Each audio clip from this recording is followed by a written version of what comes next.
Morning.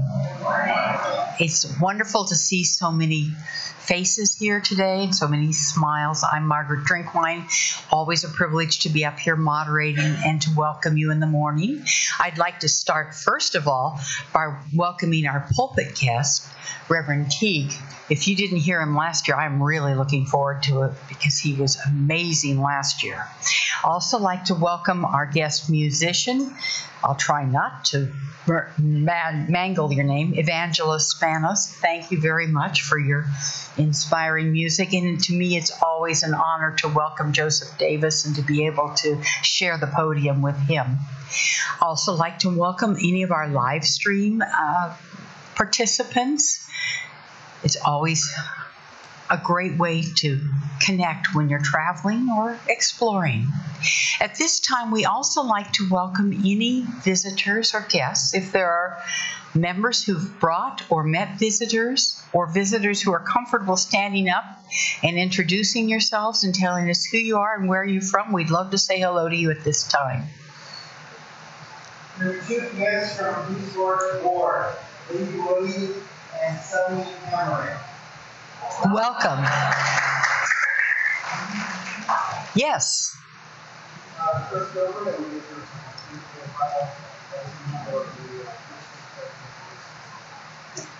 Welcome. And up front here.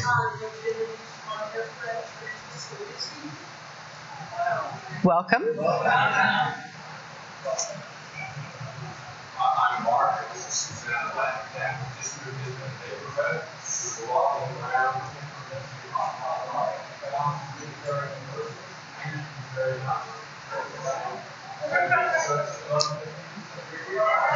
Well, welcome. And I do want to tell you, feel free to come back. We usually do have air conditioning.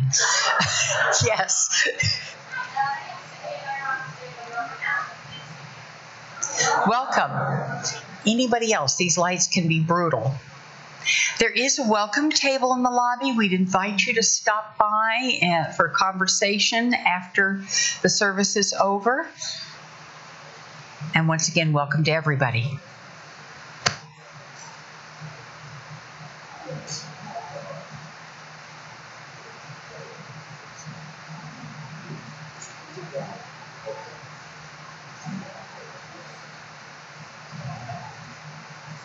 Good morning. Good morning. I guess my guests were being shy. I'm not going to call them out this morning. Thank you so much for coming on a day that's in August in Kansas City. This morning we have heavy lifting to do, so I took that jacket off. It does look nice. But we came to do work this morning because we have a lot of stuff going on.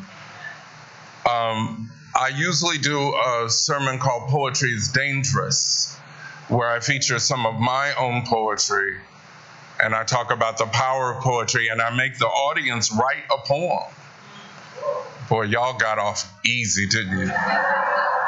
Because you have a prophet among you who has published his own book, Black Lives Matter and Other Poems, by Joseph E. Davis. Your poet happens to be a high school friend and a college friend and a fellow artist. And so it's a pleasure for us to be back together, and this time with Unitarian Universalism as the central focus. Wow, no telling what might happen this morning.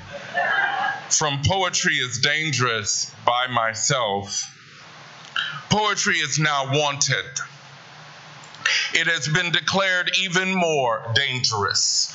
There has been an upsurge in literacy, and it scaring everyone who just got used to people not reading. Poets are beginning to write again and writing on walls and malls and throwing verses out of minivans. The problem stems from the amount of truth being spread throughout the land. A storm cloud gathering, and all four political parties are meeting. Unfettered poetry could free the ignorant. because the universities are too close on alternative days. Too many questions are being tweeted to the servers, and the systems cannot and will not handle it. Poets are leading emotional meetings that complete with Sunday worship. God is watching this. Some are spreading the heresy, God is a poet. What now? Danger, humankind. The poetry is out there, and it is dangerous.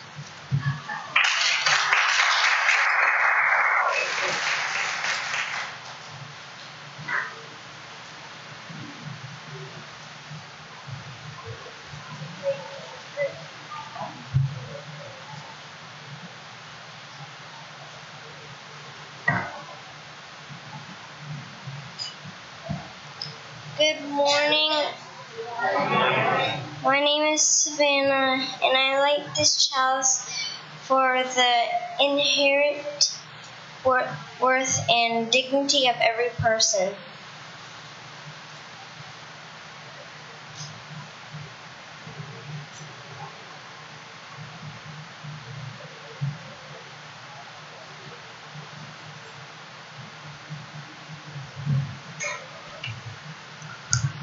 All right, now please rise in body or spirit and join us in our hymn for the beauty of the earth, and remain standing to join in the covenant.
And together we affirm, goodwill is the spirit of this church, and service is its law.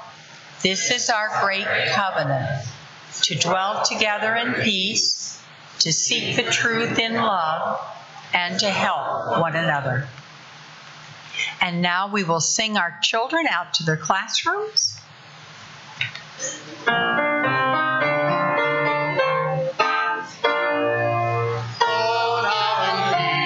peace may love guide all her ways. Beauty be the blessing of your nights and days. Truth on your lips, kindness in your deeds. Faith to follow where the human spirit leads. Good morning, everyone. Thank you so much for having us here today. My name's Sunny, and I'm with Peaceworks Kansas City. And that's what we like to go by. Peace works. It's a philosophy, and it's a way of life and a way we live. So everybody say, peace works. Peace works. If you give it a try, that's the first step. It's important. You have to give it a try.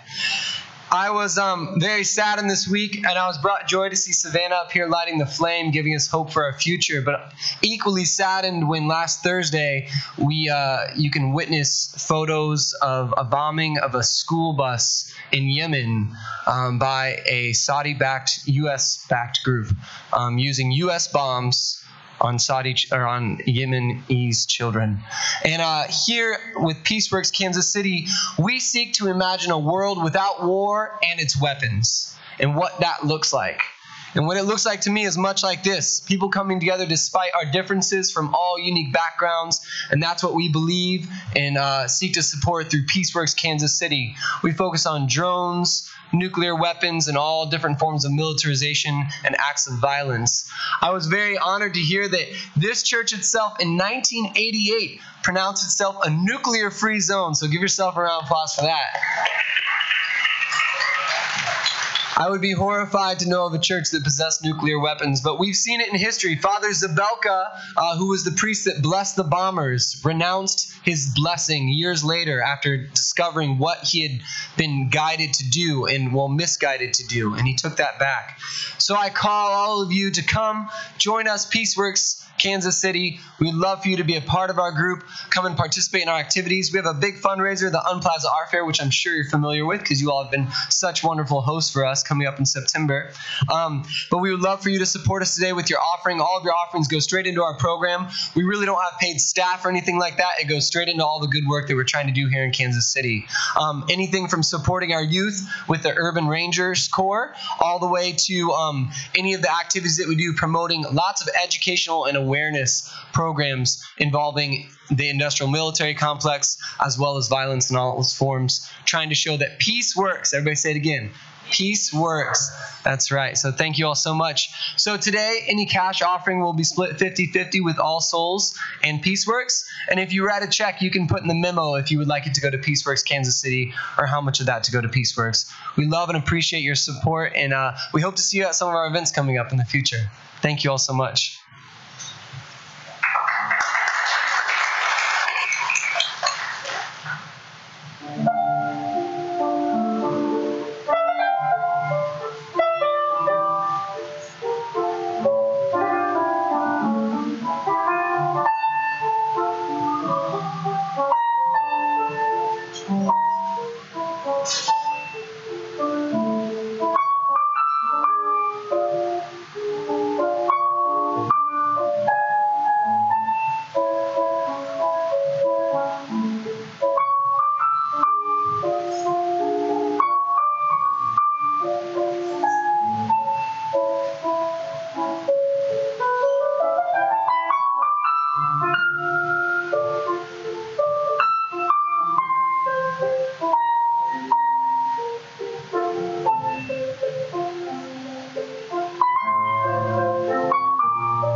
And now please join me in the words of dedication for our offering. We dedicate our offerings and our actions to the mission at the heart of this congregation, to build a caring community, to inspire personal and spiritual growth, and to create a change towards a just and compassionate society.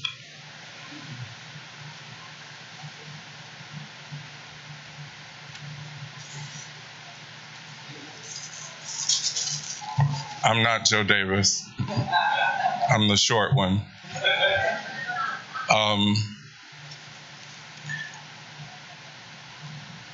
In a community that was under oppression and persecution, the early Christians were relying on stories to tell them about what they were putting their lives on the line about. In one of those stories was written by a community around who we think was one of the apostles, possibly John. And before he gets into the stories of Jesus, he even tries to say this. In John 1, verse 14, if you have your Bibles with you. Y'all behave. Let me see. And the Word became flesh and dwelt among us, full of grace and truth. We have beheld his glory, glory as of only Son from the Father. And the Word became flesh. I'll address that later. And then your own homegrown prophet, from right over here off of 43rd, right? I'm sorry, Garfield and 40. Yes. Said in his poem, Summer Notes, as you sit and slowly rock on the front porch swing, listening to the momentous wisdom of thunder and the prophetic catharsis of driving rain, remember beauty. And when you bear the song of the cicadas ricochet among the trees, tired and heavy, under their blessed burden of green, remember peace. Creation's grace will make you giddy when you bite into the ripe and reddish peach. And if you don't have a napkin to catch the juice dripping from your chin, the universe will understand. Watch the fireflies rise from cut and uncut lawns to herald the sultry solitude of night and remember gratitude.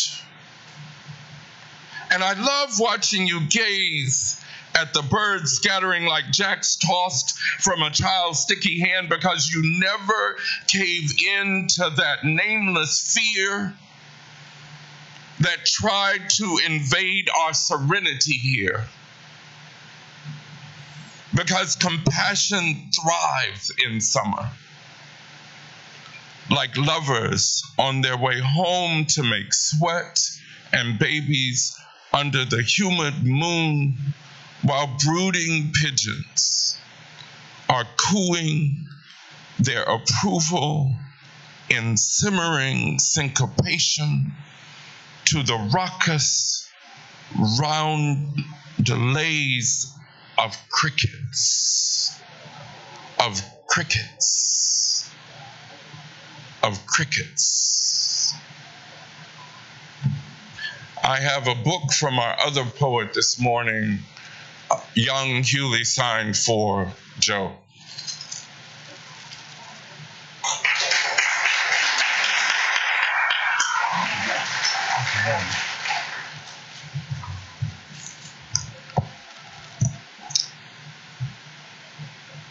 My friend, my church, my beloved community, good morning. It is good to be here for me on holy ground in this place with you again. The streets of Broadway have taught me many lessons in gratitude and humility, and it is good to come home and share them with you. I'm pleased to announce that I'm going to be doing a formal reading tonight at a speakeasy called Swordfish Tom's. Unfortunately, I left my phone at home and I can't remember the address, but if you look it up, Swordfish Tom's Speakeasy, it's easy to get to. A friend of mine I've known since before Duncan and I were at Bishop Hogan together. That's Bishop Hogan. Is here to, and so I'm going to read a poem tonight about his son. But the two poems I'm going to read today, my friend John Mulvey is here, and with another friend of mine from Benedictine College, Lee Fiegels. And this poem, we had a poetry journal called Loomings, and this poem closed that particular poetry book that year. And this is Dancing Alone at the Edge of the Universe. And so this is to my friend John, and to his husband, and to his wife Gay, and to their son Carson, who I will be reading a poem about him tonight. This is Dancing Alone at the Edge of the Universe. This is kind of keeping in theme with what Duncan brought as a theme for our conversation today. So many times, in so many ways, I will saddle myself with the pettiness of evil.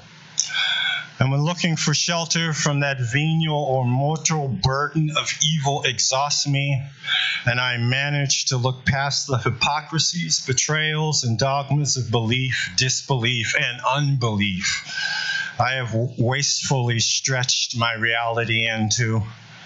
I am dancing alone at the edge of the universe. A dance of exhilaration and healing.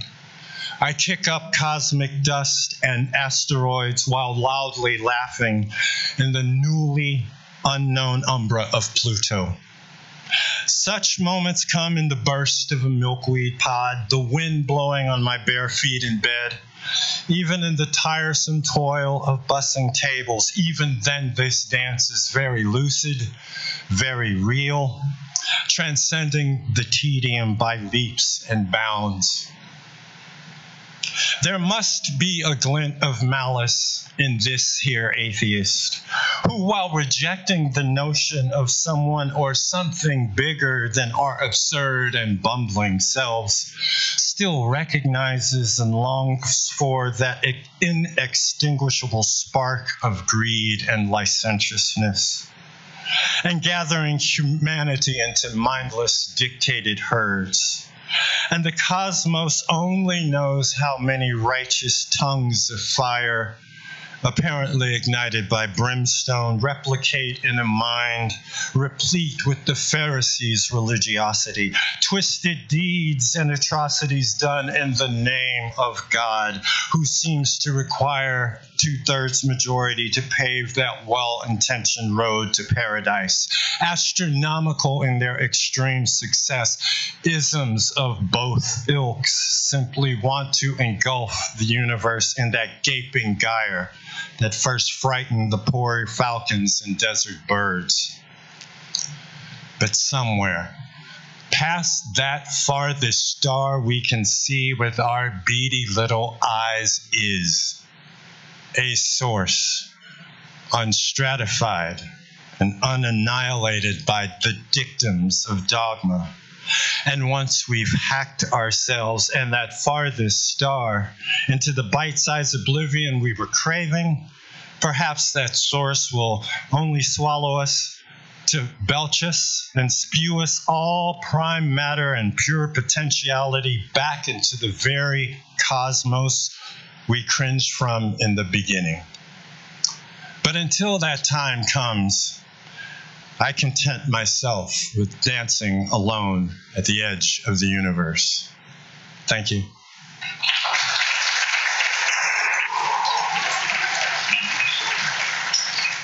The second reading is about a little boy lost. A friend of mine, Natasha, invited me over for dinner, and her son took off on his scooter. I've done a lot of stupid things as a boy, and I know I put my parents through, but to watch a mother look for her black child in Midtown Kansas City, in the heart of America, just frightened me. So I wrote this poem to her son, and I think it's a nice follow-up to Black Lives Matter, the poem itself, which was inspired when we hung the banner out here. This poem, I think, bookends that poem very well. This is Poem to Assad. At 91 years old, Herod Belafonte says there's nothing left for us black folk to do but to burn it all down, Assad.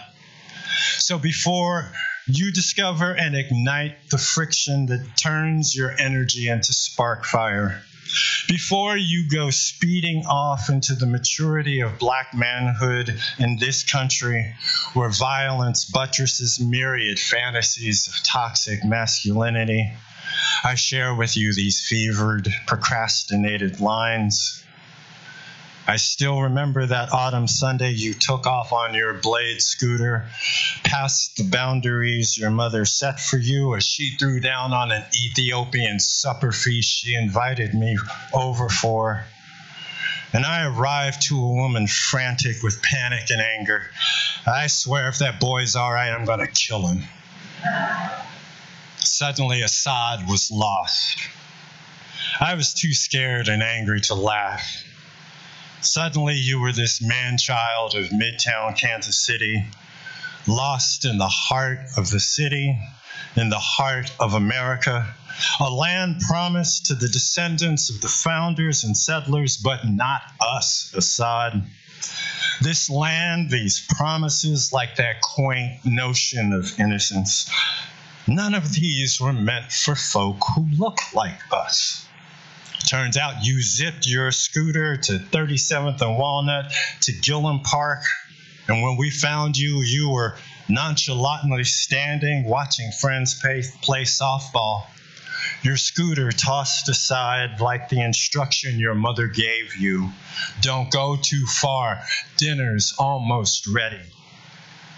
Sometimes at work, I'll see you speeding north on Main past 39, that casual disregard so typical of youth. I wonder what adventures await a Midtown man-child. I have trudged the road of happy destiny, Assad, only to saunter into middle age, so far removed from 11, 12, and 13. It takes the background music at the Broadway McDonald's to jangle such memories into life before they dance their way back into the present.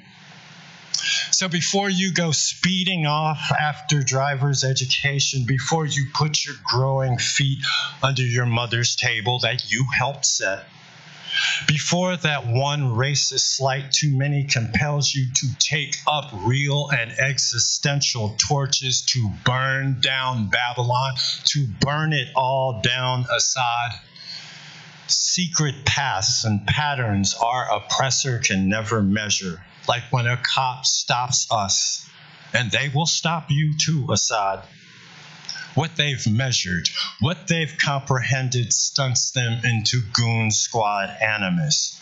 You, your father, me, my father, all of us, Assad, from those men arrested at Starbucks to the late Tehran Carter gunned down at CVS on 39th and Main. All us brothers are made of sturdier stuff than the cops that unleashed this now slow-motion genocide. And while an open heart and an open mind will serve you, give caution to what you pledge allegiance to. If you want to study economics, Assad, know how authentically bountiful and sustainable this world could have been if the global economy simply disappeared. You do not have the luxury of time that your parents or I had. Decolonize your mind, Assad. At 13, no matter how much Pink Floyd or Rachmaninoff you listen to, or even Kendrick Lamar, no matter how street you talk or how articulate you are, some in this country have made it all too clear that they are at war with our collective black skin and selves. That invisible barcode. This is that bounty on your head was and always be null and void. So with your heart, love ferociously, thickly, with gusto and swagger, with humor and patience.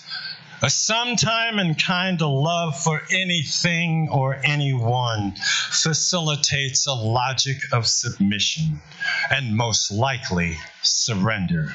If not surrender, then complicity. You are being raised better than that. This poem assures me of this. Just don't get lost, Assad. Don't get lost. Thank you.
In the tradition I grew up in, we would say amen after that.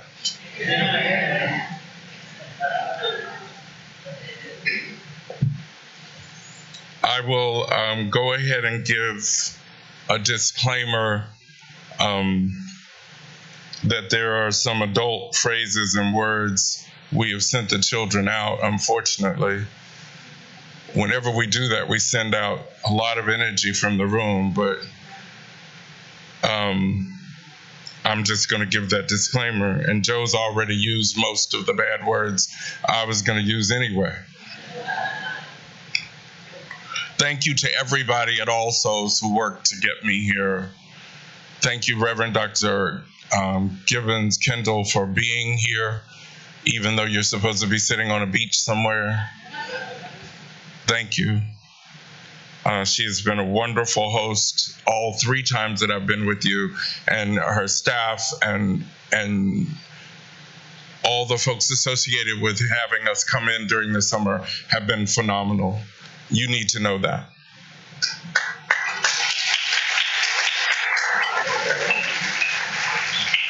And you already paid me, so I can get rid of 5 pages.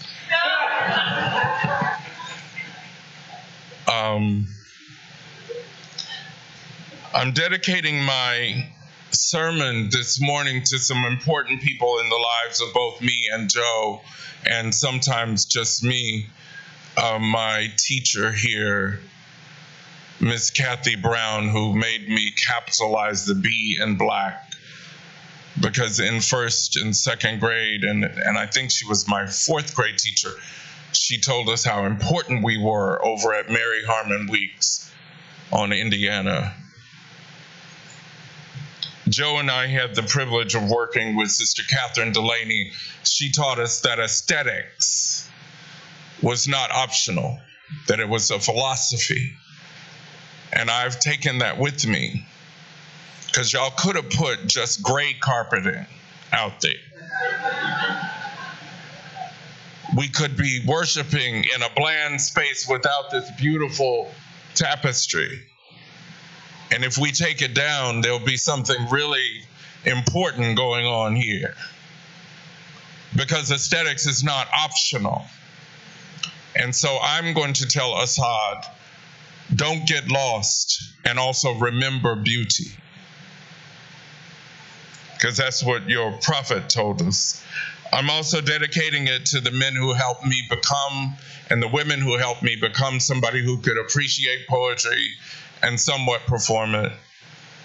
Mrs. Helen Volk, the late Mrs. Helen Volk, who was our teacher.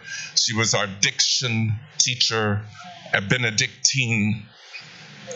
And she taught us how to not step on the R, as long as we had learned how in Kansas City, how it might pay to get off of it just in time. And then there are 5 people who've made up Adodi Muse, a gay Negro ensemble. And they have worked with me since 1985. The late Tony Daniels, Malik M.L. Williams, who now lives in Las Vegas, and the surviving members who are still going after all this time. Anthony Antoine, who lost his husband last month. If you'll please send him some love. He's in Brazil grieving. And Holiday Simmons, who also had to be taller than me for some reason.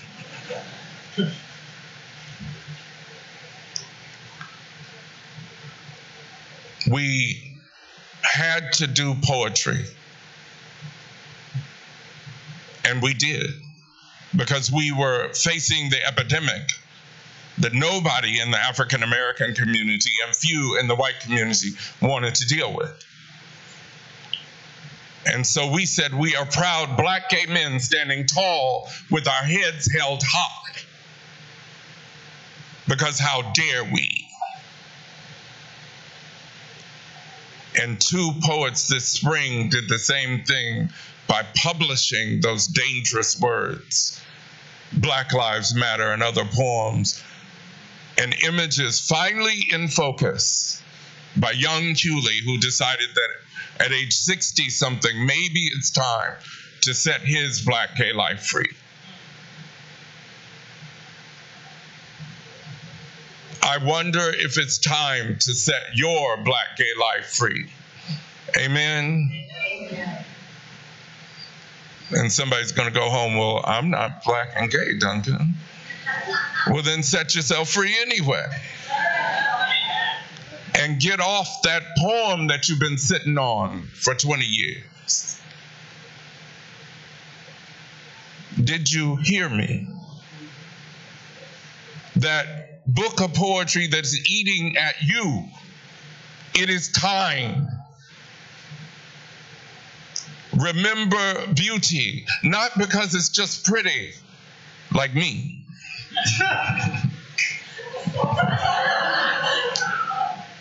But because it may save our lives. We have let some ugly get way too prominent. I am wearing a stole that wouldn't leave me alone when I was here in June.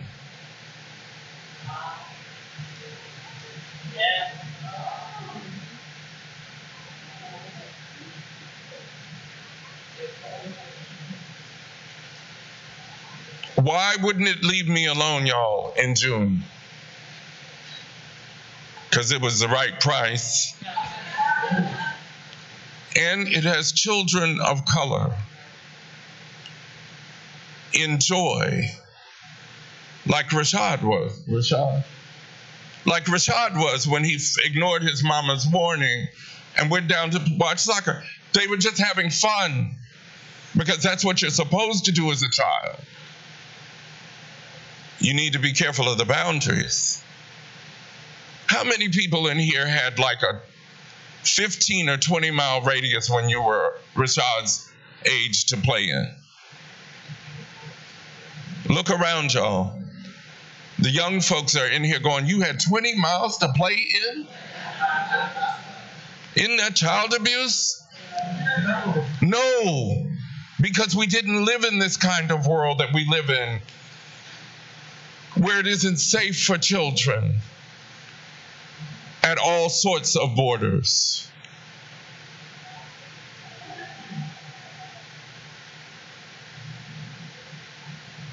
That's why we have to remember beauty this morning, y'all.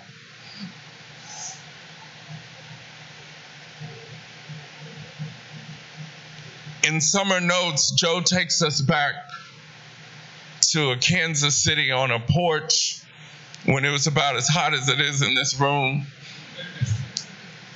But the sun had gone down so we could see the fireflies. We could hear the music from the cicadas. And Peaceworks, we remembered peace. Because we never imagined that in our hometown, y'all lost 7 or 8 people in one weekend? Yes. That's not beauty.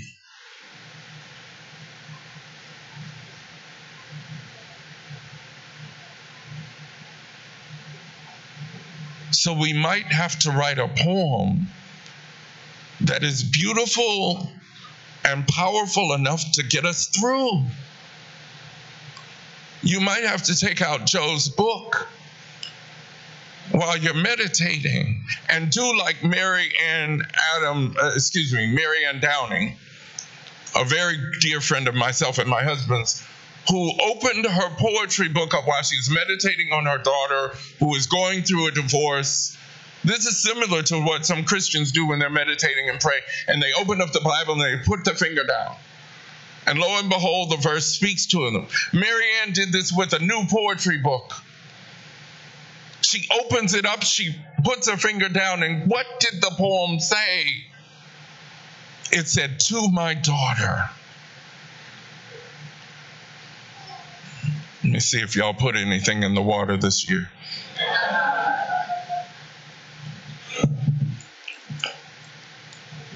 Not just because it was pretty words, but Mary Ann needed that poem.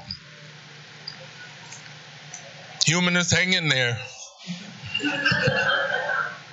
I haven't given up on that thing that creates love and beauty and cares for us beyond our knowing. And it's so powerful that love must have originated there and that we must go back to it.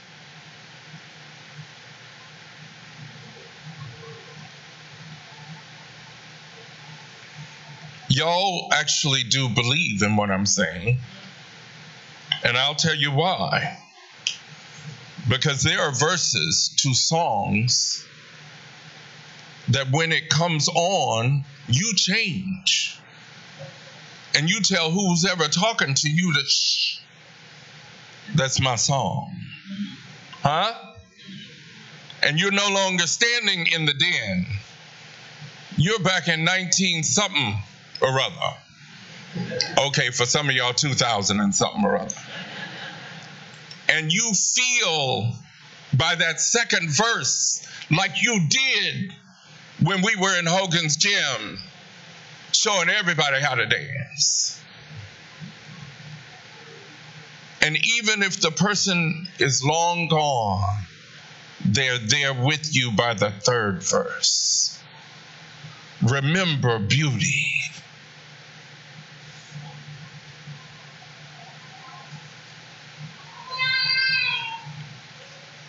Joe wrote some poems that I can't even read for y'all. Bless his heart. Be careful, Joe, because they do things to prophets.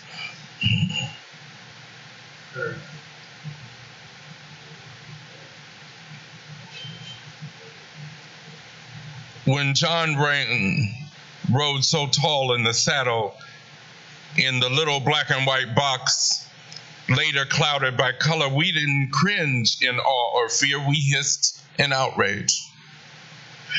Daddy would snap the newspaper and without even looking up, turn that stuff off, son, and sit back from that television.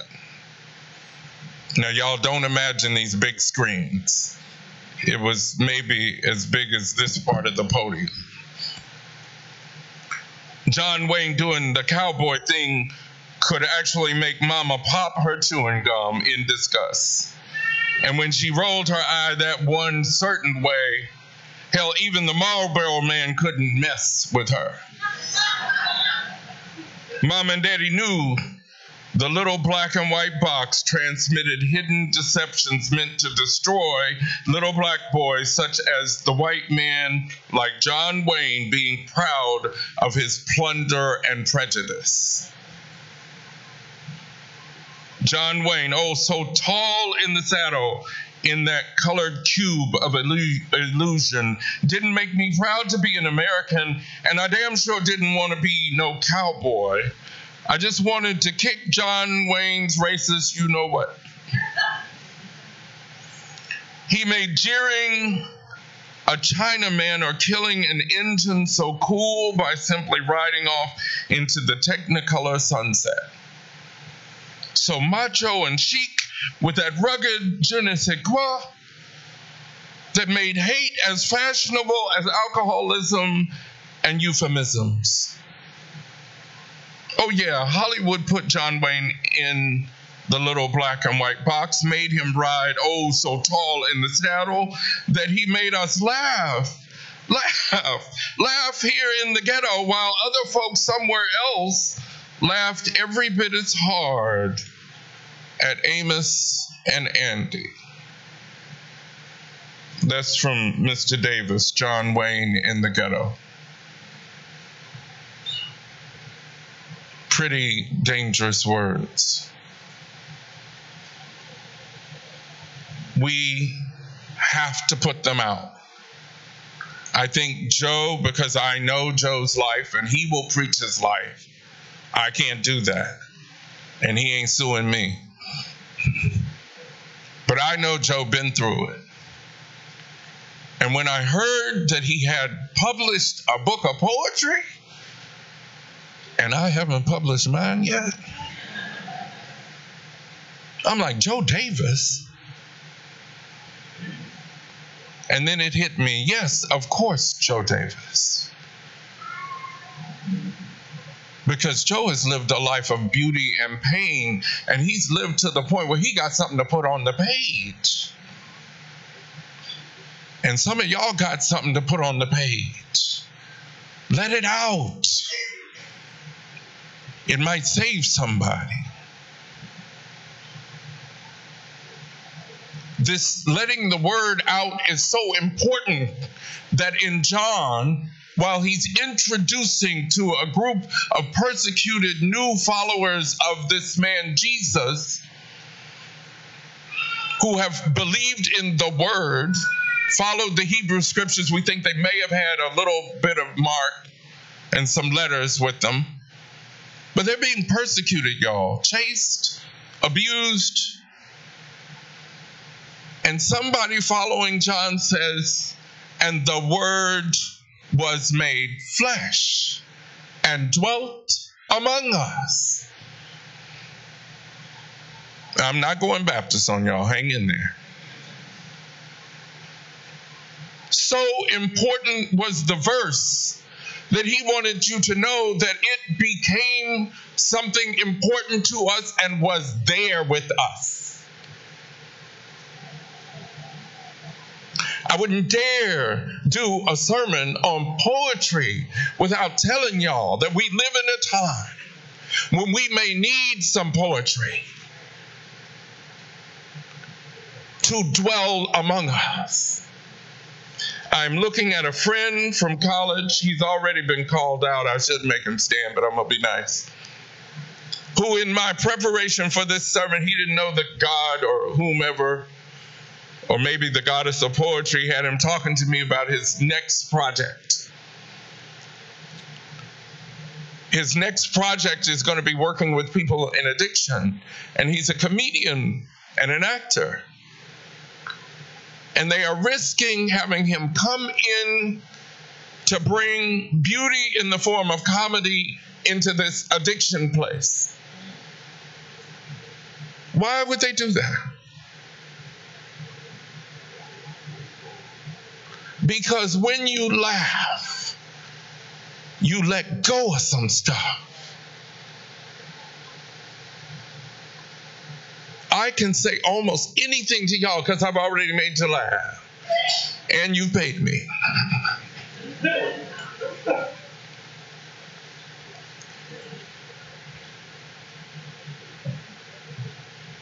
Laughter may heal them, may get through in a way that some of the other stuff does not get through, because some of us are so hard-headed. And we know so much that until we laugh, we haven't let go of anything.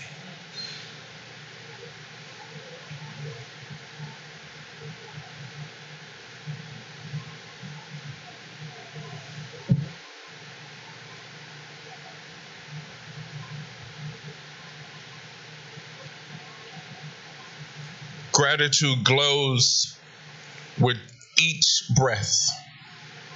Trailing the moon and sun, season after season, death anchoring impermanence, hours, minutes of lifetimes, irreplaceable years hinged with tears and laughter hallowed. And my favorite poem,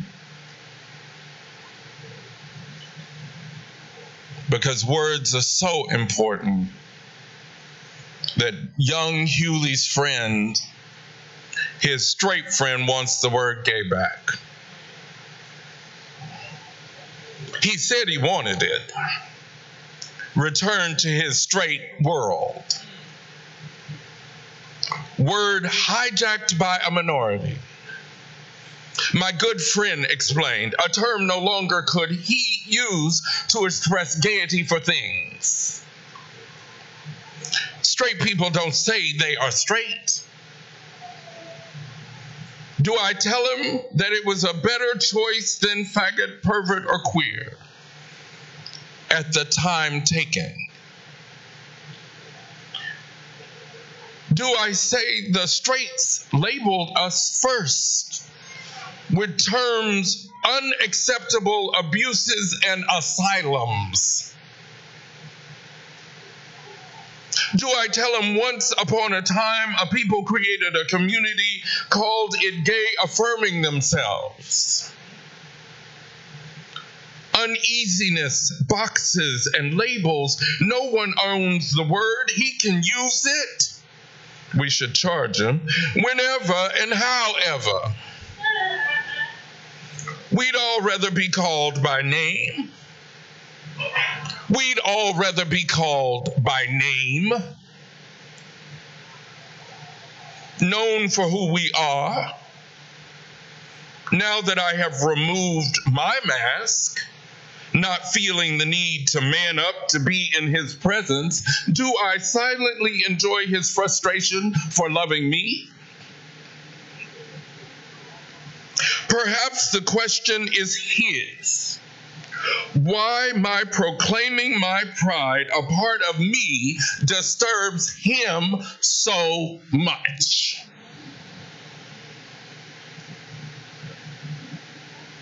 When somebody else's joy, when somebody else's appreciation for beauty and love and peace and harmony causes you so much strain, oh my goodness. It might be time to stop looking at the other person.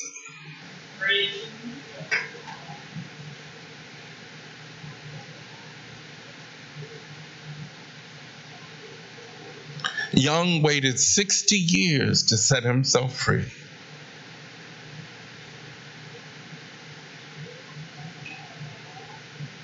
I didn't have that much time to wait.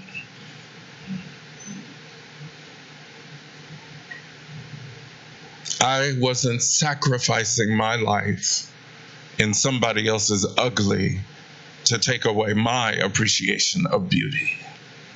Amen. Amen.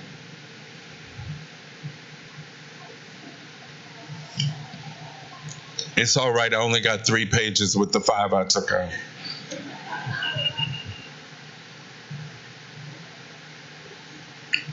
I am remembering how proud I was of an older black woman who stood at a podium at the inauguration of Clinton and said, "A rock, a river, and a tree." And then she went on and on. And I don't remember anything else that happened. But Maya Angelou went and got ancient symbols that everybody can grab a hold of and just stood at the mic.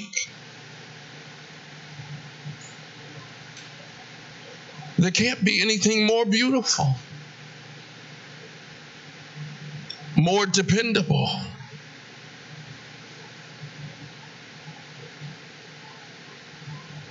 She made him come up to life right there on the stage.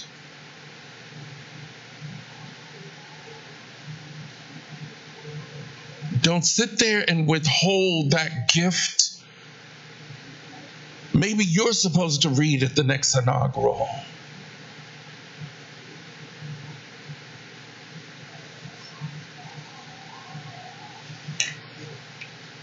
Oh my, I went way further than I thought I had.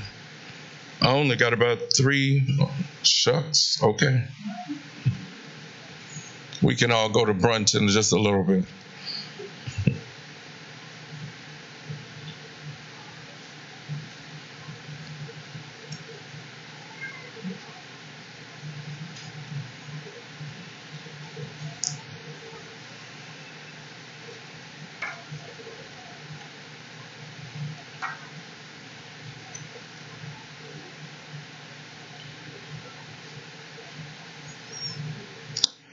You called me names that made me shame. No matter what you said, I was the blame, and I loved you.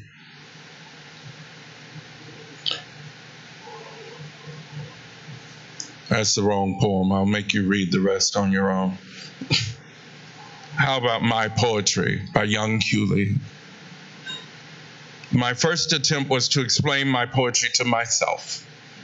Why? Why? I didn't read like others, didn't sound like others. Vocabulary was not like others till the old man I used to hate said, "Stop, it's yours, it's you, it's exclusive." God's uniqueness is expressed in the likeness of us humans, yes.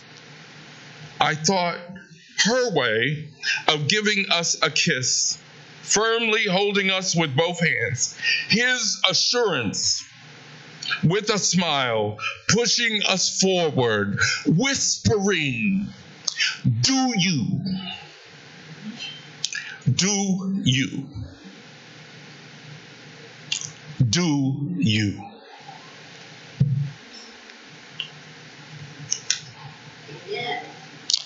And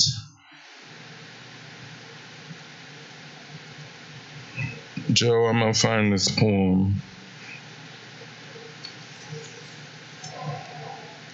Joe Davis addresses poetry as only Joe would. Part of the reason why I'm pushing so hard on this, y'all, is that we have the social justice thing already almost down. We got to add the love piece back in it.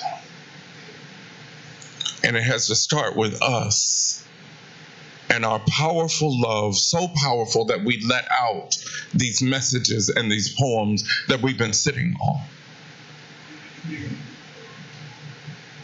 Our president, and I love saying our president, President Susan Frederick Gray, how about that? Of the Unitarian Universalist Association says, and the reason for this is because it's not a time for a casual faith. And then, because she's so brilliant, she says, and you're not alone. You already got Joe and Young, and my book is coming. You're not alone. And Joe says, when this poetry deal goes down, when this poetry deal goes down so deep, you could never return to that drivel you claimed was poetry, but was merely contrived artifice. Too afraid to feel the page burning with conviction while you bounced around in your micro naders of depression. When this poetry deal goes down so deep, you hit a pay dirt nerve with all the brute strength of a freedom fighter reaching for a machete to hack away at the boot on his neck, the ape thing on his back, and that N-word in the alley. When this poetry deal goes down so deep, you hurl up to the heavens your giddy dances of delight that you can hear the universe laughing back in its reply. Yes, that's it, baby. That is the Joseph in you and I co-created and know. When this poetry deal goes down so deep, no amount of sex will satisfy this wanton lust of love. No friend with benefits in or out of bed could ever slack the sultry sensuality of your solitude. Let poetry render and cleave your consciousness. Let poetry be the final abode that will take you in. That safe house you kept breaking into but could never plunder or vandalize. Because the madcap muses living there keep all kinds of treasures and toys to distract you from the self-inflicted terrors of day and night. When this poetry deal goes down so deep, find the courage to take comfort in never leaving this safe house. Walk inside with no malice aforethought and simply welcome yourself home. Amen. Thank you so much for allowing me to come back from Atlanta, visit my family, and see y'all. This is beautiful. Thank you.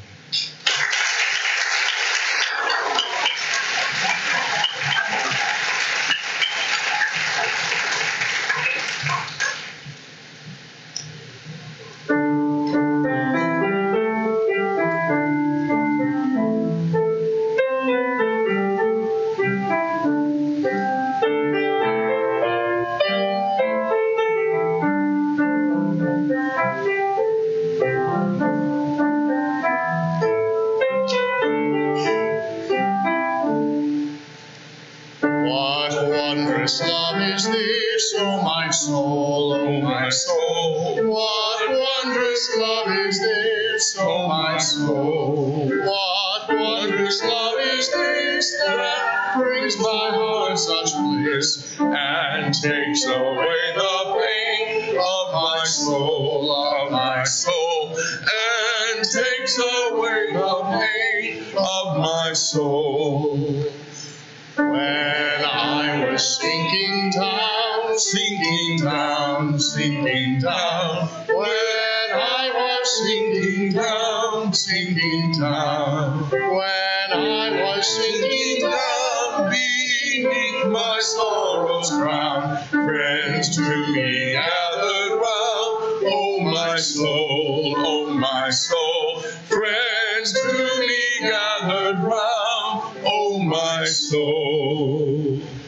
To love and to all friends I will sing, I will sing. To love and to all friends I will sing. To love and to all friends who pain and sorrow mend, with thanks unto the end I will sing, I will sing. With thanks unto the end I will sing.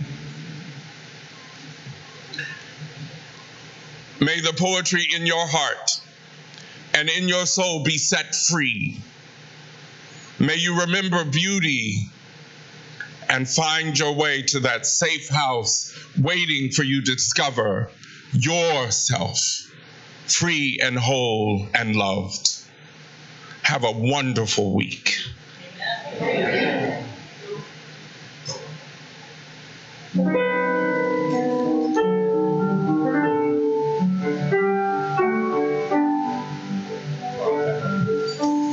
Oh, lifted up, love bless your way. Moonlight, starlight, guide your journey into peace and the brightness of day.